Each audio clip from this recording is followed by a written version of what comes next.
Clyde, give me your real name. My name is Clyde Stanley Willis. What's your date of birth? My date of birth is 1839. Okay. Where do you currently live? I live at Minford, Okay. 83 Races Mountain Drive. Say that again? 83 Races Mountain Drive. Okay. How long have you been there? Been there since about 93, so 25 years. Okay. Where were you before then? I was out on over on Lucasville on I can't remember the name of the road. Okay. Have you lived in Sauter County all your life then? All except while I was in college, and I spent 2 years in Detroit when my dad was working at a factory up there during the war. Okay. Now the library likes to have a little family tree and that sort of thing. So tell me your parents' names. Your father's name first. My father's name was Harold E. Willis. And your mother's name? Ella Mundane Woodrum Willis. Say that first name. Ella, E-L-L-A. Okay. Okay. And the middle, what was her middle name? Mundane. Mundane. Was that her maiden name or middle name or what was That it? was her maiden name. Her last name was Woodrum. Woodrum. Woodrum. Okay. She doesn't like Mundane, so now she only allows people to call her Dane. She's still living? Yes, she's Is your father still living? No, my father died. He was 93 when he died, and Mom is just 30 days from being 100. Oh my goodness. Now I'm going to really test you. What were your parents' names, or your parents' names? What were your grandfather's name on your dad's side? My dad's side was John Henderson Willis. And the grandmother? My grandmother was Mary Carolyn Willis. Okay. What was her maiden name? It was A. A-E-H? Uh-huh. Can you go back any further? My grandfather's name, I don't know his middle name, was Lewis Willis. That'd be your great-grandfather then? Yes. Okay, Lewis And he's Willis. buried up in the Williamsburg Old Cemetery. Okay. And he fought in the Civil War. He was in the Civil War. Uh-huh. Okay. Did you have anybody in the First World War? No, not that I know of. Not in my dad's or my other grandpa's family. I don't know of anybody who was in the other war, World War I. Now, your great-grandfather's wife, Lewis's wife, do you know who that would be? I have known her name, but I really don't remember exactly what it is. Has anybody in the family traced your ancestry? Yes, I do have a book that shows the history, but I didn't bring it with me. So No, that's okay. But you do have that book. yes, I do. Okay. How far back does it go? Well, my grandfather's family lived over in Old Town, Kentucky. This is And, your father's father? Yes, John. He lived over in Old Town, Kentucky, and the courthouse burnt down, and so they were only able to trace it back exactly to Old Town, Kentucky. And then from there on, they're kind of guessing about their ancestry from there back. But they did really go back a long ways. I'd say, like 8 or 10 generations. Now, how about your mother's parents' names, her father's name? Her father's name was Clyde, Gilbert Clyde Woodrum. Woodrum, right. And his wife's name, your grandmother's name? Grandma. Is that what you call her, Mama? Grandma? Well, if those names come to you, you let me know. Yeah, I can't think of her name right now, but anyway, Okay. She was from Kentucky and he was from West Virginia. Okay. Now, is there the ancestry traced back on her side any? No, not that I know of. Okay. I did know my great grandmother. You did? What was her name? Well, I can't. No, if it comes to you, you come right out there with it. Okay. But she lived in Jumping Branch, West Virginia. Say the name of that town again. Jumping Branch. Jumping Branch. Yes, that's West Virginia. yeah. That's a good one. Yeah. Now, did you have brothers and sisters? Yes, I had an older brother and 2 younger sisters. What was your brother's name? Harold Eugene Willis Jr. Is he still living? He's living now. He lives in Denver. He's in Denver, Colorado? Yes. Okay. What does he do? Well, he drove a concrete truck most of the time out there, and then he had gone to college and all he lacked was 12 hours to graduate. And but he decided he could make more money driving a concrete truck, and then in the spring he would do taxes and stuff because he got trained in that, so he would do taxes and make extra money. So, Okay. and Now your sister's names. What was your sister's okay, name? my oldest sister is Ruth Ann. Is she still living? Yes, Okay. Where does she live now? she lives in Spain. Spain. What's she doing over in Spain? Well, her and her husband are missionaries. I see.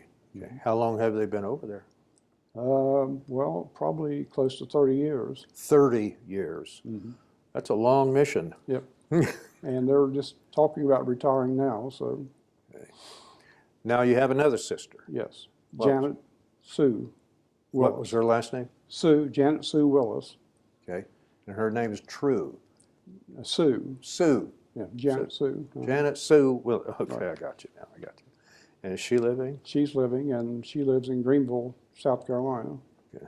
You guys are spread out all over, aren't you? Well, she's a teacher at Bob Jones University and has retired. So, and her husband was a teacher there too. So, Okay. Now, has any of your brother or sisters ever been in the military? my brother was in the Navy Okay. for 4 years. Okay. When was that? Probably 1956, I'd say, Later part of 50. Okay. till 50s. 1960. Okay. Now, where did you go to school? Well, I went to school. I started in Michigan, in Hamtramck, is where we lived in Detroit, and the school was in Hamtramck. I went to kindergarten there. Tell me about Detroit now. Your dad worked in Detroit during the war, Yes. World War II. Right. What did he do there? Make airplanes and Yeah, stuff he like was that? an airplane. Like I said, this draft board called him. He had 4 kids. They called him and told him that if he didn't find a job in a plant helping defense, that they were going to draft him. He was 1A draft. And so he went to Detroit and went to school, paid it for himself, and learned how to put aluminum sheeting on the airplanes. Mm-hmm. And so he worked in a plant that was called the Divco plant. And it was a company that used to make milk trucks. If you used to see the milk trucks deliver, those little nosy things on the front of them, that was a Divco truck, and that's where he worked. And they had transferred over, and they were making Hellcat divers. That was the name of them. Okay. Now, but you were born, where were you born? I was born on Soderdale, In Soderdale. Okay. 33 Race Street in Soderdale. Say that again. 33. Race, R-E-H-S, Race Street, Is Soderdale. that house still there? Yes, it is. Who, does any of the family have it, or is it out of the No, it's out of the family. They were just renting. But now, when you started to school in Detroit, Michigan. Right. Okay. First grade or whatever. Kindergarten. Okay. Then how long were you in school up there? Then Just then that what 1 happened? year. I was year. there. I was 4 and 5 up there, and so I went to kindergarten, and then we moved to New Boston.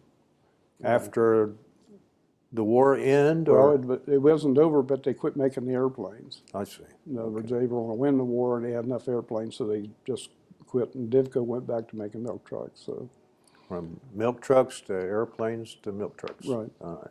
So now you came down to New Boston. Right. And settled in. Where did you live there? I lived at 3319 Rhodes Avenue. Rhodes Avenue. Is that still there? Yep. 3319 Rhodes Avenue. Okay. And so then, did you go to New Boston Yeah. School? Went to Stanton School. Stanton? Right. And then where did you graduate from school? I graduated from Portsmouth East. Okay, in Sodaville. Mm-hmm. Right. Okay. Now, when was that you graduated? 1957. And after you graduated, what did you do? Well, I was working at a gas station, and my uncle and I had gone all over the state looking for work, and I applied for a job out at the A plant. and they were really excited because that was my plan to go to college. I was going to be an engineer, and so they were excited about that because they had a deal with University of Cincinnati to where they would let you co-op. You'd go to school 6 weeks and then work 6 weeks so you could earn your way through. So I was from a poor family, and there's no way I could have just come up with the money to go. And so after I put my application in, I went back out in, I think that was about June when I went out there, right after I graduated. And when I went back out in August to check, they said it'd be about 2 months. They said, we don't have an application from you. And so it turns out I was only 17 and they weren't allowed to take applications from 17 years old. And so they'd thrown it away and they wouldn't take another application from me. So then, after I said, I've been all over the place looking for work, all over the state. The A plant, when people hear the word A plant, that's the atomic energy plant Yes. at Piketon, Ohio, that was built out there in the 50s Right. sometime. Absolutely, and they had yes. uranium enrichment and that sort of thing. Yeah, that was while I was in grade school, while they were building that, and they actually came to our school and told us about what the plant was going to be doing. So, But you never ended up there. well, yes, I did eventually end up there. Okay.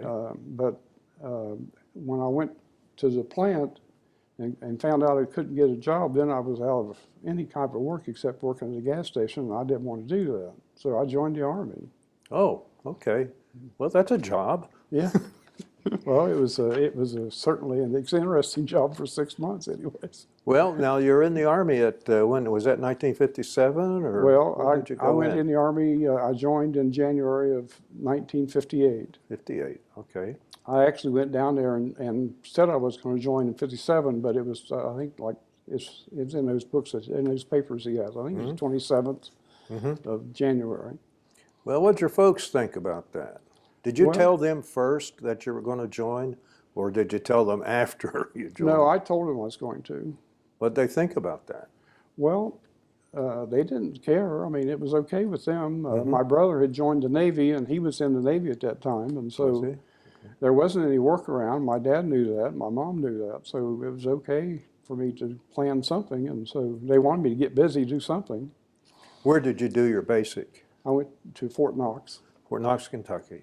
How long was basic training at that? It was 2 months. 2 months? Okay. So after 2 months, then what did you do? Well, I went down there on May the 4th, and then I came home on July the 5th for a week's leave, and then I went back. I went to clerk school. What kind of school? Clerk. Clerk, okay. Office clerk. Okay.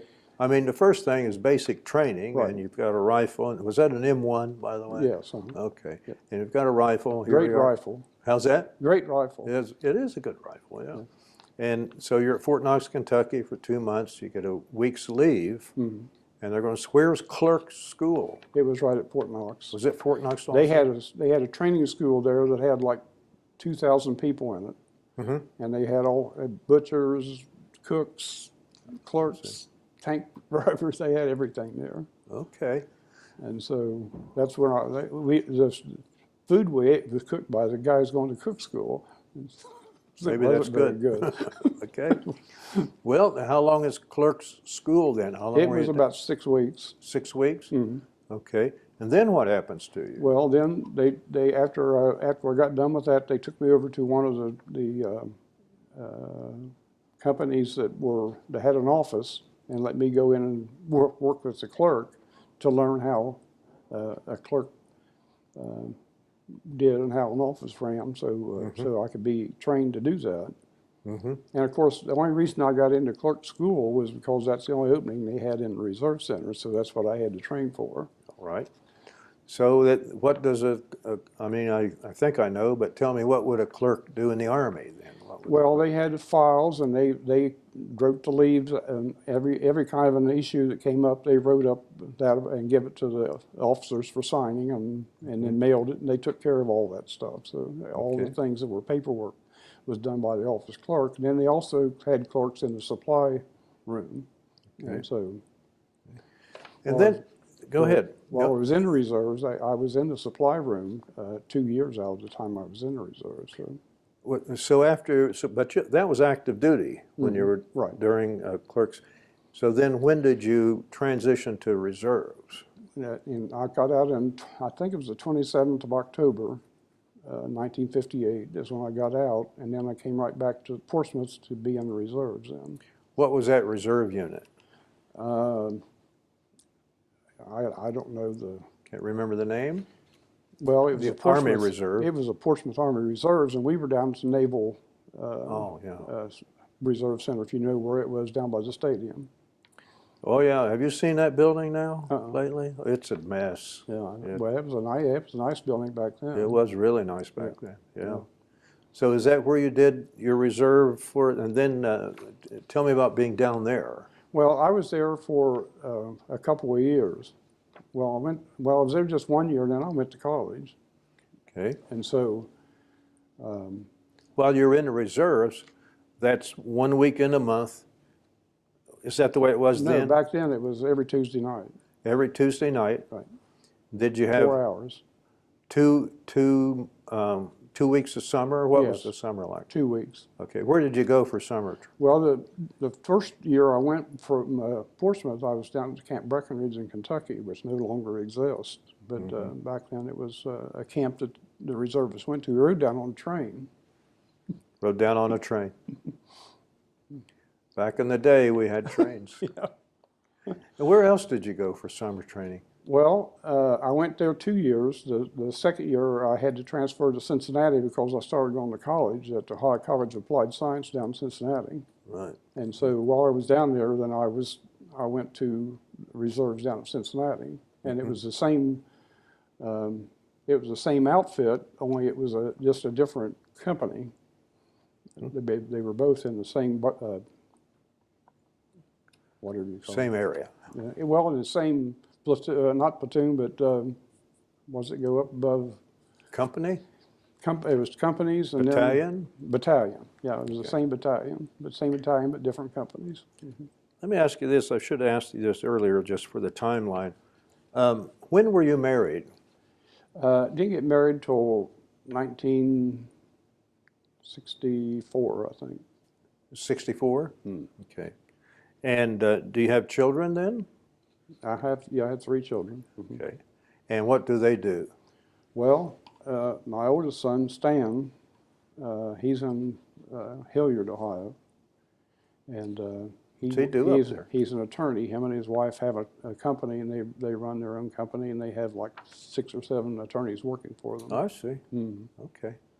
So he's doing okay. Is that where you have your grandchildren? You have grandchildren with Stan? Well, I have 3 grandchildren up there. Okay. And was by Stan? That's Stanley? by Stan. Okay. And see, he started out being an engineer. He liked what Dad did, and he started out being an engineer. But after he got work, he didn't like being an engineer, so he went back to and took. So he law became school. an attorney because he wouldn't have to work? No, no, because he just didn't like the way engineering was put I together hear up in you. I Columbus where he was working. So, Okay. What's his wife's name? You hear? If you remember, let me know. You will remember. I will remember that. Yes. Now, your next child. My next child is Harold James, Okay. and he lives in Wheelersburg, Okay. and he has 2 children, and What's he do? he's working now with the state parole. State Patrol? Parole. Parole, State parole. parole. And when they get out of prison, then they have to, in Lawrence Right. County, that's where he works in Lawrence County, then he has to look after them, make sure they're following all the rules. Do what they're supposed to do. Yeah. What's his wife's name? You're asking these questions. Now, I'll remember. it'll get to it. Now, he has children? He has 2. He has 2 children. He has a daughter, Sarah, and a son, Joel. Now, you have another child, And I have another one, Jason Lee. Jason Lee. And right now he lives in Wheelersburg, but he's getting ready to move to Houston, Texas.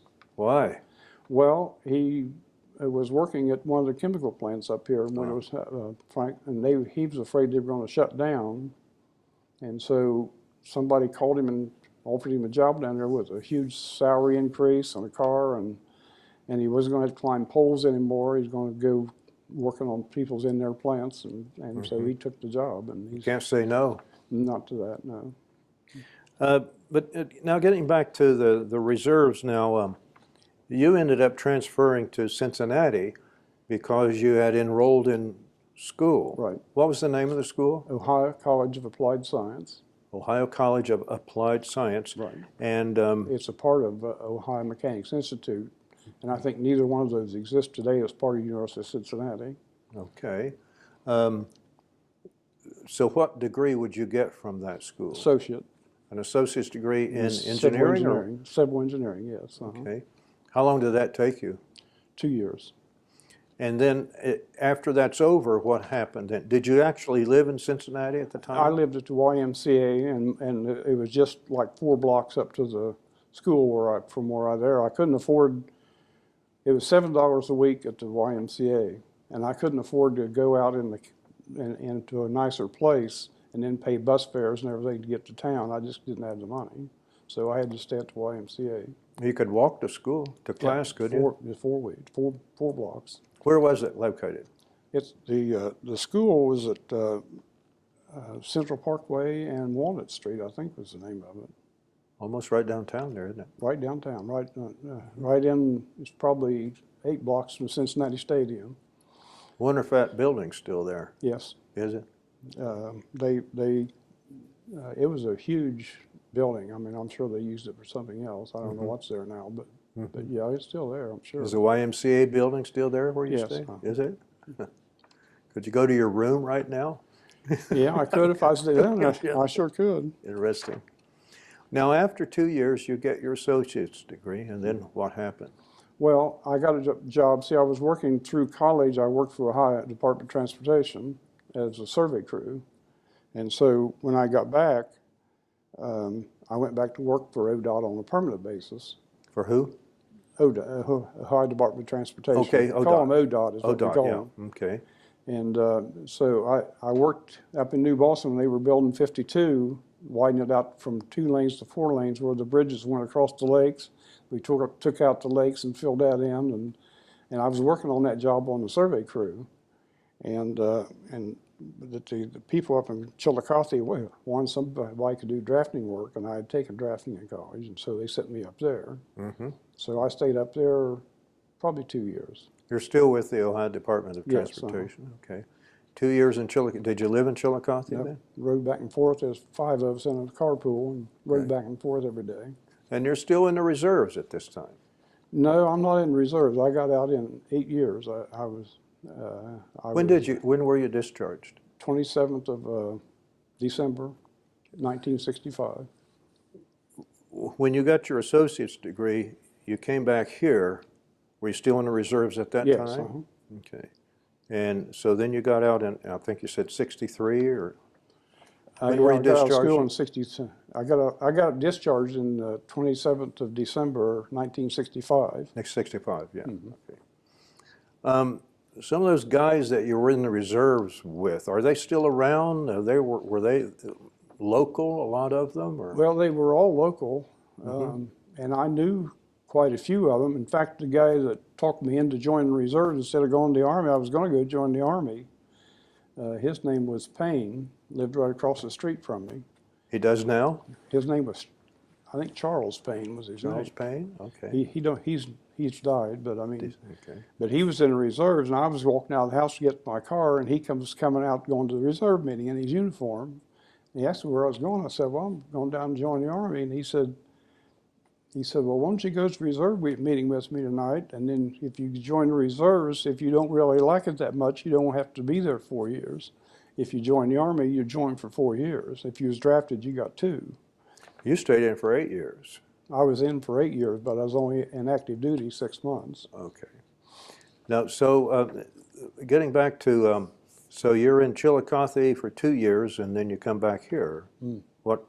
Well, in 2 years, while I was there, I was working with a young man that had gone to Tri-State University or Tri-State College over in Angola, Indiana. And he kept nagging me every day about getting my degree. And that diploma that I had was about like a piece of toilet paper, really. It wasn't worth too much. I went to working for a guy that was making more money than me, and he started the same day with no training. He started the same day I started school almost, and he was making more money than I was. And that really didn't make sense to me, but I mean, I never really complained about stuff. I just went ahead and did my job. And this guy, he thought that I knew plenty about drafting and how to do all this stuff, that I should go on and get pressed to get my degree. So finally, I said, well, they won't accept my credits because I'm from a school. And he said, well, send them up there, they'll take them. And I sent up there all my stuff, and they took everything except 1 hour. They wouldn't take psychology because they didn't have any up there. But everything else they accepted, and I only had to go 1 more year to get my engineering degree. What's that, an engineering degree? Is that like a bachelor's degree? Right. Bachelor of Science or Bachelor, something? huh? Bachelor of Science, right. Okay. And where was that, in Indiana? Tri-State. It was Tri-State College. It's now called Trine University. But, Okay. and they changed from Tri-State to Tri-State University and then went to Trine University. So, and it's in Angola, Indiana, which is about 12 miles from Michigan and 12 miles from Hyde, and Indiana, right up in the You lived northwestern there? corner. You had to live there, didn't you? I lived there, yeah. I lived there a year. And Were you married at that time? Yes, I was. Okay. Did your wife go with you? Yes, she did. Tell me your wife's name. Sandra Inez. Sandra Inez. Her maiden name was Purcell. Purcell, right. So you and Sandy are up there, and you're there for a year, and you get your degree and come back to Sauter County. Yes. Okay. What'd you do then?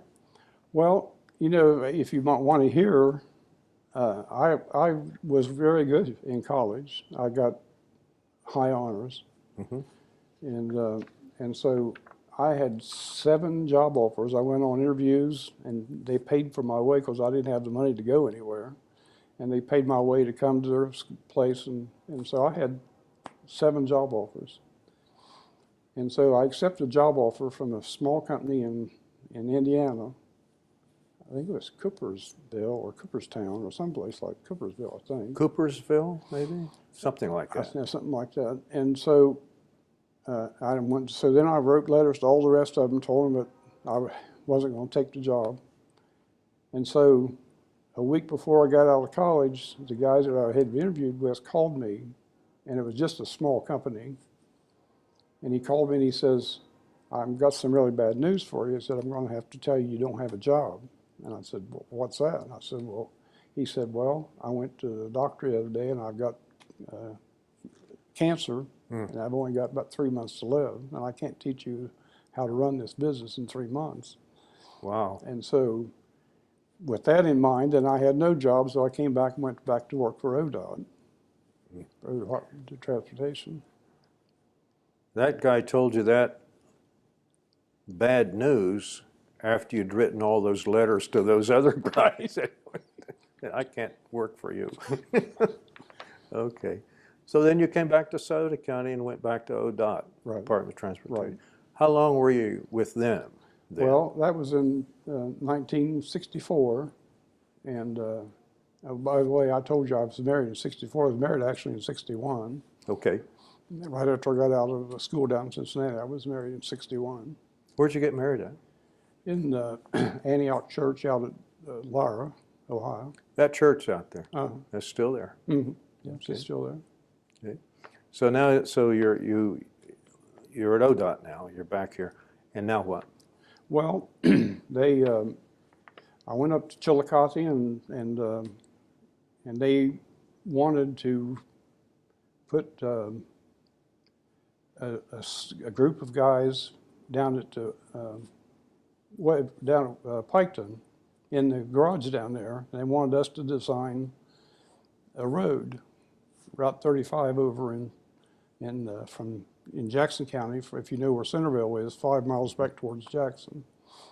And So it was myself, John Hagan, if you know John Hagan, Mm-hmm. Jim Weaver, who was the county engineer here, Mm-hmm. and then Art Peak Jr., if you knew Art Peak, Mm-hmm. and then another guy from Hillsborough, and I never can remember his name. But they sent us down there, and I was in charge of designing a 5-mile highway. And you did that, Yes. and then what happened? That took us a year. Took 2 years to design Took just a 1 year, 1 year, okay. and which was, most of the time it took them a lot more than that, but we didn't want to work in the design office, so we worked hard every day and got it done in 1 year. Okay. How long was your post, I guess we can put it that way, in Chillicothe then? I mean, you went from Chillicothe. Did you have an office in Piketon? Yes. Okay. So we just drove back and forth to Piketon, not have to go back to Chillicothe, but a couple of times a week I had to run on up to Chillicothe. Yeah. But they gave us a truck to drive, so we was able to, in a state truck, we didn't have our own vehicles to drive up there. So Piketon, you would finish that job in a year, and then Right. what happens to you? Well, then They assign you something they started else. assigning me to different projects just to get my training done on how to do construction, because I wanted to be in the construction group. Mm-hmm. And so I went to, in fact, one of the jobs I spent about 2 months on was a job by design, which was really neat Yeah, that's pretty good. because I was able to go and see what I had just on paper, what it actually looked like when it got done. So, so that was a good thing. And then finally, I spent about a year up on Route 7, putting a road from about 5 mile 4-lane highway from Athalia 5 miles back towards Chesapeake, and right above Proctorville. So I was there for a year, and You have to drive to all these places every time, and Yes. were you living in, I lived in Soderdale at that time. okay, Sandy and I had bought a house in Soderdale before I went to college, and then we moved back to there, and then we eventually sold that and moved to another place. But we lived on Soderdale for, I don't know, 6, 7 years. is she working? She was back then. What did she do? She was a secretary. For who? For what? Well, she worked at one of the loan companies that was on 6th Street down here. I can't remember their name. And then when we got married, then she worked for the school where I went to college. She worked for Tri-State College for about a year. And then when we had our first kid when I came back from college, and so she never worked anymore after that, except I think she did work at WPAY as a DJ for a while. As a DJ? And she sold ads and things for a while. So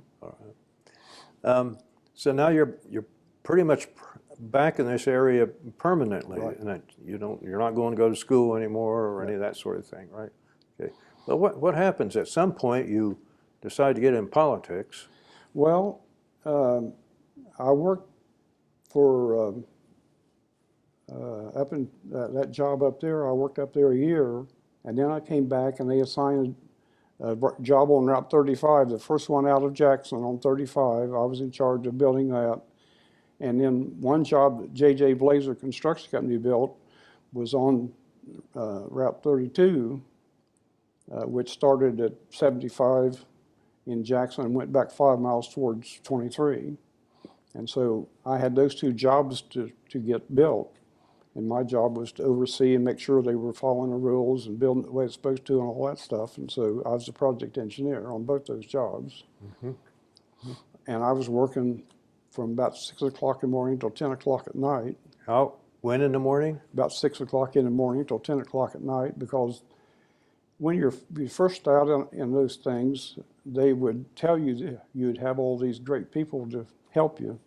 But when they called other engineers, they'd tell them to send one of their best ones over to this new engineer, but they never did that. You know, they sent their worst one over. They were getting rid of the guy. And so we had problems with people that didn't know how to do the things that needed done. So I had to do those things. And so one day I was sitting on it was about 9:30. I was sitting on the project over there with Mr. Blazer's project. And he drove by and he stopped and he says, "What are you doing out here?" I said, "Well, I'm working." He says, "Well, when do you start working?" I said, "Well, 6, 7 o'clock in the morning most of the time, sometimes 8 o'clock. But I said, I get up and do my thing, then I have to make sure that all this work's getting done. And so he said, after we talked for, half an hour, 45 minutes, he says, well, anybody work like that ought to come to work for me. He said, would you be interested? I said, well, what do you pay? Well, he was going to pay me almost double what I was making. Really? And so I said, I'd be happy to do that.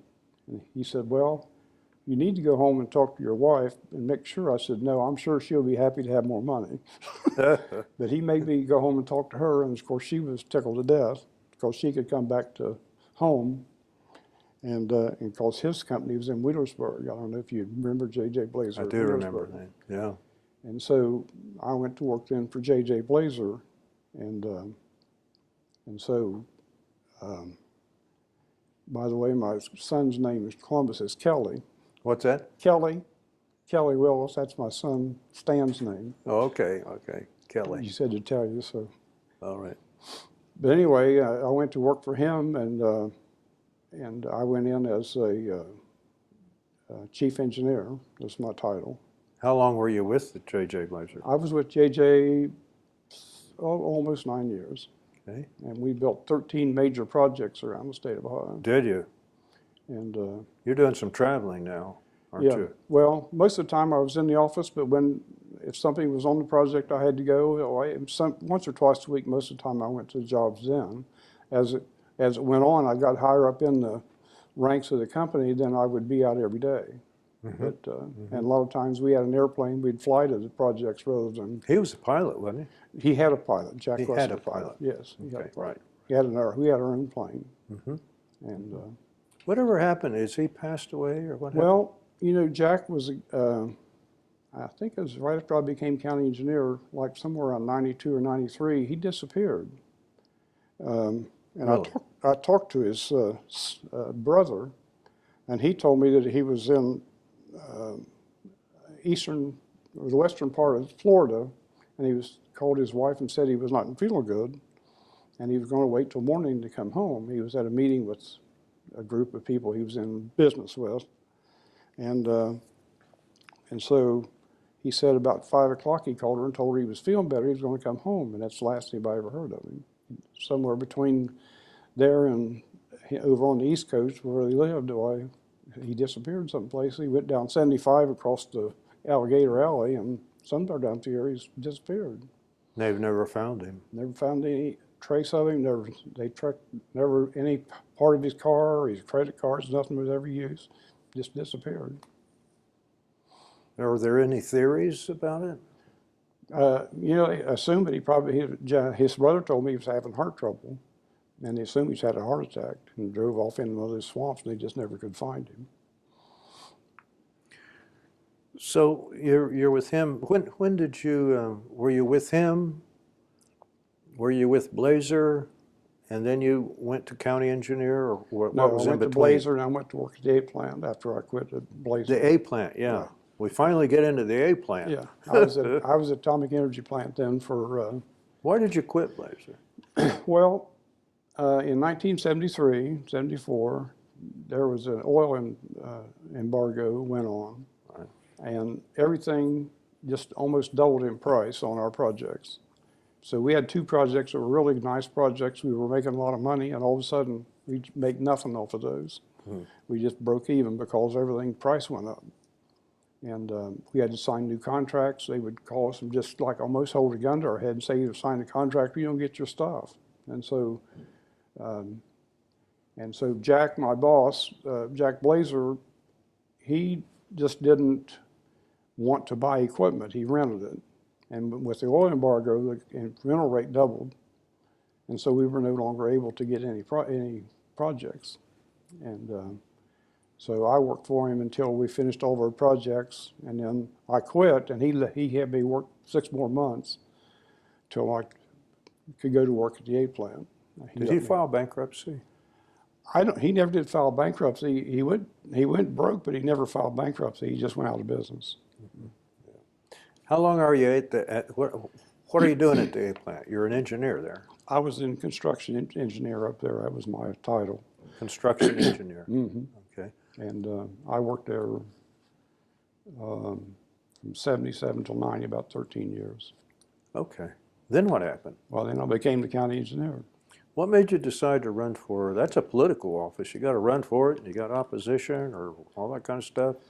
Well, you know, I'm not a politician, as you probably well know. And, but Jim Weaver, who I'd worked with up at the state, and I knew Jim pretty well, he came up to my house and he was sick. Yeah. And he wanted to know if I'd be interested in become the county engineer. And I told him I didn't think so. And so he said, well, I'll tell you what, he said, I'll hire you 2 days, 16 hours a week, and you come over and be the assistant engineer, and then you see if you want to do it or not. And so I did that for almost 2 years. And then in 1990, he decided to retire, and I agreed to go ahead and take the job. So they appointed me as the new engineer, and then I didn't have to run for 2 more years. You never had opposition, did you? Once. You did. Who was that? Cade. Who? Doug Cade. Doug Cade. He was from Lawrence County. Can you remember that? Yeah. Then we had, how long were you there? 17. 17 and years? a half years. Who comes after you? Is it Tim Thurman? No, Tim was prior to me. That was, Tim was before you? yeah, Was he before Jim Weaver? yeah. Okay. Wonder what happened to Tim.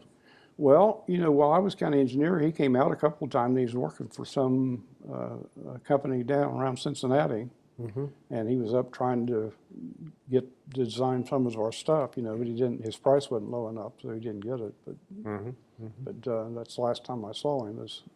Jim Weaver's passed, hasn't he? Yes, he only lived about probably 6 or 8 months after he retired. He died been operated on. He died on the operating table. Oh, yeah. So you're there 17 years. You retired. Yes, I retired. 2008. Hell, 2008? I started in 91, retired in 2008. Who came after you? It wasn't Oppenheimer. Oppenheimer, that's him. Really? Yeah. Okay. Now he lost. He lost that election, didn't he? Yeah, to Darren LeBrun. He did, yeah. LeBron. What do you think of this new highway out here that they're building? Well, you know, I had played a part of that while I was the county engineer, and when I was in office a week. Did what? When I was in office just a week after I became the county engineer. Yeah, a week. Mayor Gerlach sent one of his buddies over and asked me if I would consider, if I figured out a way of where to put it, where the bypass should be taken, because the positions they'd always taken was coming from Glockner's over to New Boston there, between New Boston and Sodaville. And then there was another one was to go into the same place this one's coming off up there, but it was going to start there at Glockner's, and it tore out half of the county, you know, by doing it that way. And he wanted me to come up with a different location. So I said I would. And so I went home and I went and bought a bunch of the maps for Soda County, USGS maps, and posted them all together so that I could look at it in one. And I thought the best place to put it was out through Medford. And I came up with a plan and put little pieces of tape on there so people could see where I thought it should go, and was on TV and everything else, expounding that as the place to put it. And so as time went on, the state came in and they would come and consult with me about why that and why this and why that. And I told him, he said, you know, it's like the state would say, well, and if you go to Willisburg and take a traffic count, it's okay. You got a 4-lane road, traffic count's fine. You go out to Louisville and take one, traffic's fine. You don't need it. And so I would always come up with, well, if some of the officers from ODOT, I'd say, well, when you go to Ironton, when you come down from Chillicothe, how do you go? Well, we go over Rosemount. I said, well, you're already using a bypass, so why are you saying we don't need a bypass? You know? And so, but I was the one that came up with the idea of putting it out through members, and it's probably fairly close to where I thought it ought to go. Okay. Is there anything else you'd like to tell me, Clyde? I mean, I think we've covered the waterfront, but pretty well. But I mean, is there anything you'd like to add?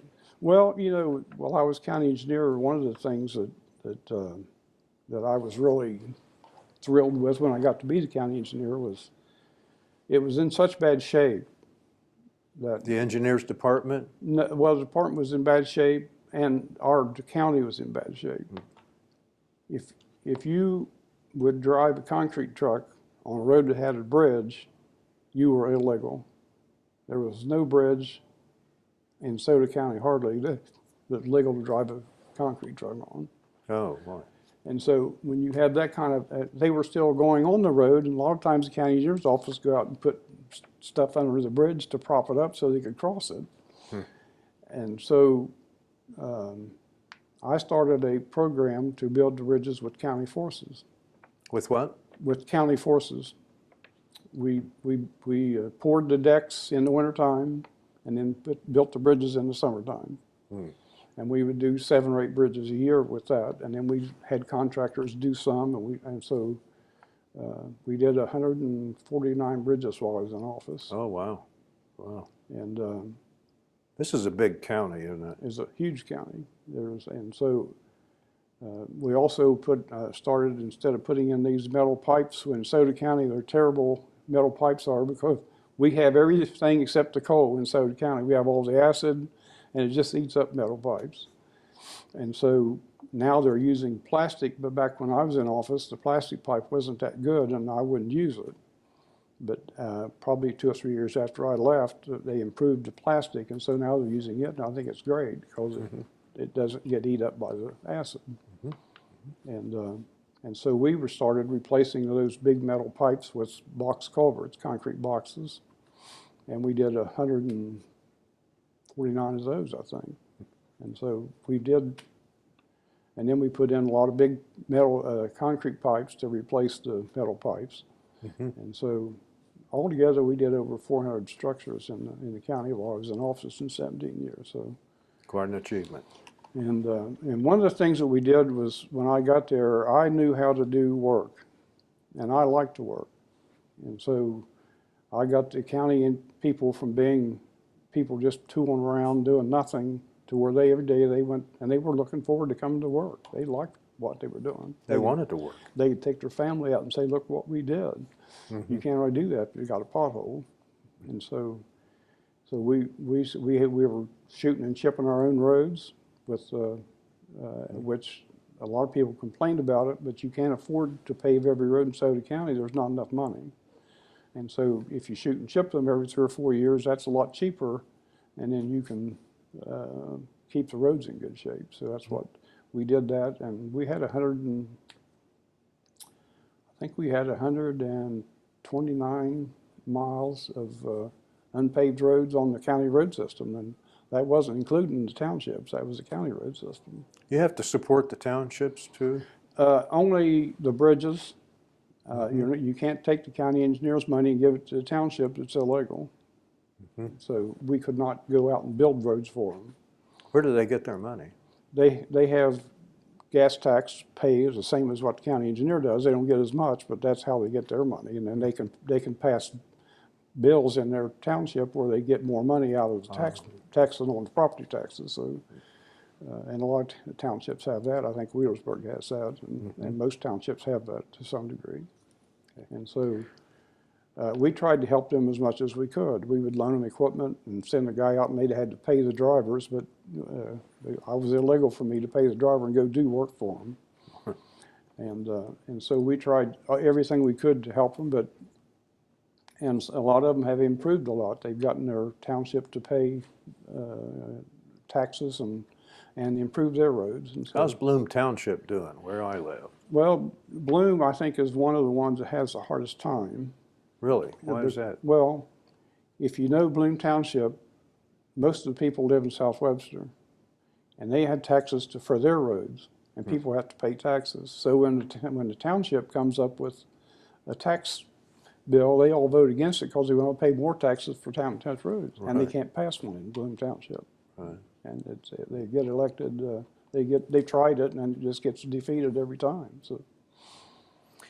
Well, I really appreciate your coming in. Is there anything else you want to say? Well, there's all kinds of things, but I think you've covered most of the ground, and Okay. and so Kelly is her name. Kelly Okay. and Andrea is Jason's wife's name. That's Andrea. Andrea. All right. Your youngest boy's moving to Houston, right? Right. Is he married? Yes, he has 3 children. 3 children, don't you? What's his wife's name? He has 4 children. 4 children. Andrea, Andrea. Okay, I got you. You got a lot of grandchildren. 9. 9. You have any great grandchildren yet? Not yet. Okay. Thanks a lot, Clyde. Okay, Appreciate it.